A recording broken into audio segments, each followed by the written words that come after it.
इस दुनिया में सबसे डेंजरस डिजास्टर होता है सुनामी। ये सुनामी में इतना पोटेंशियल होता है कि सारे पृथ्वी को ये निगल सकता है। तो आपको पता ही होगा कि हमारे इस जहां में 3 भाग वाटर लेवल होता है। तो आप सोचिए कि हमारे इस तलभाग पर 3 भाग जल स्तर आ जाए तो क्या होगा। पर आज तक इस दुनिया में ऐसा केसेस कभी भी नहीं आया है। पर ऐसा केसेस आया है, कुछ एरिया को ये सुनामी अपने चपेट में ले गया है। जिस जगह पर ये अपने चपेट में लाया होगा, ये सुनामी का नाम सुनते ही लोगों के मन में आंसू आ जाता है। आज मैं शेखर मेरे इस यूनिटेक कम्युनिटी के साथ मिलकर आपके लिए दुनिया के ऐसे बड़े बड़े सुनामी के केसेस लाया हूँ। आपको देखकर और सुनने के बाद आपका रूह कांप जाएगा। तो चलिए शुरू करते हैं इस डेड लिस्ट खतरनाक सुनामी के लिस्ट को।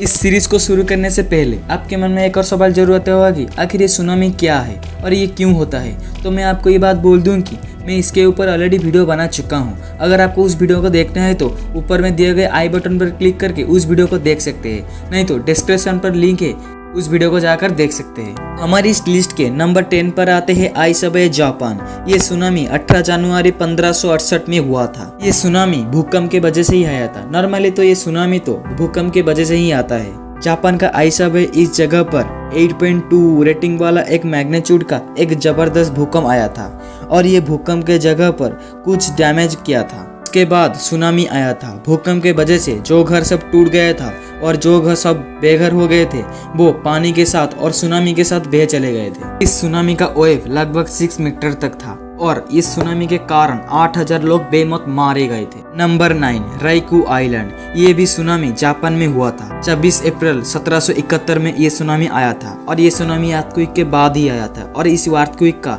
रेटिंग था 7.9।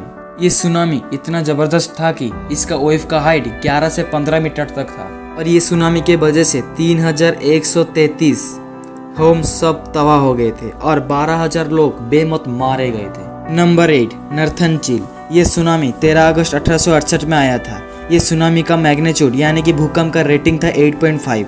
जब ये सुनामी आया था और उसका वाटर लेवल यानी कि वेव का हाइट था 21 मीटर और इसमें 25,000 लोग मारे गए थे और $3 मिलियन का नुकसान हुआ था। नंबर 7 सनरिकू। हर बार की तरह इस बार भी 15 जून 1896 में 7.6 वाला अर्थक्वेक के वजह से ये जापान में एक सुनामी आया था और ये सुनामी लगभग 38.2 मीटर तक इसका वेव का हाइट था। 11,000 होम्स सब तबाह हो गए थे और इसमें 2 लाख पीपुल मिट्टी में मिल गए थे। नंबर 6 नानकाइडो। ये जापान में ही हुआ था। 28 अक्टूबर 1707 में 25 मीटर के ऊंचाई में इसकी तरंग आया था और इसमें 30,000 बड़े बड़े बिल्डिंग सब तबाह हो गए थे और इसमें 30,000 पीपुल मारे गए थे। नंबर 5 इंसुनादासी। ये सुनामी का अर्थक्वेक रेटिंग था 8.3 और इस सुनामी में 30,000 पीपुल बेमौत मारे गए थे। Number 4 Krakatoa Indonesia.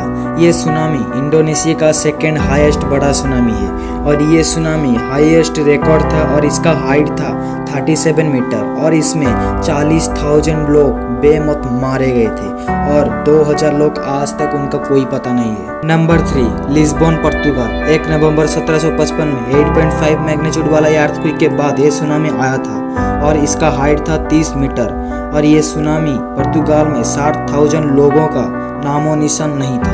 Number 2 northern Pacific coast. ये सुनामी जापान का सबसे बड़ा सुनामी था। 11 मार्च 2011 को आया था। 9.0 वाले अर्थक्वेक के बाद ये आया था और इसका हाइट 10 मीटर था और ये 24 किलोमीटर के अंदर आए एरिया को अपने चपेट में ले गया था और इसमें 18,000 लोग का कोई नामो निशान नहीं था और इसमें 2,33,000 लोगों का मौत हुआ। Number 1 Sumatra Indonesia. ये दुनिया का सबसे हाईएस्ट डैमेजेबल सुनामी है।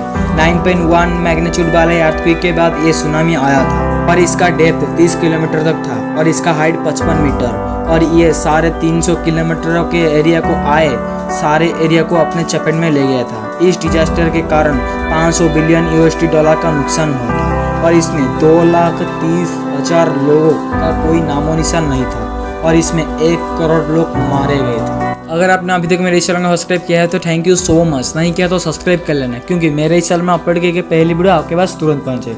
अगर आपको इस वीडियो अच्छा लगे तो लाइक करना, ना लगे तो डिसलाइक करना, कमेंट शेयर करना मत भूलना। मैं फिर मिलूंगा एक नई वीडियो नए लेक्चर के साथ। Thanks for watching this video.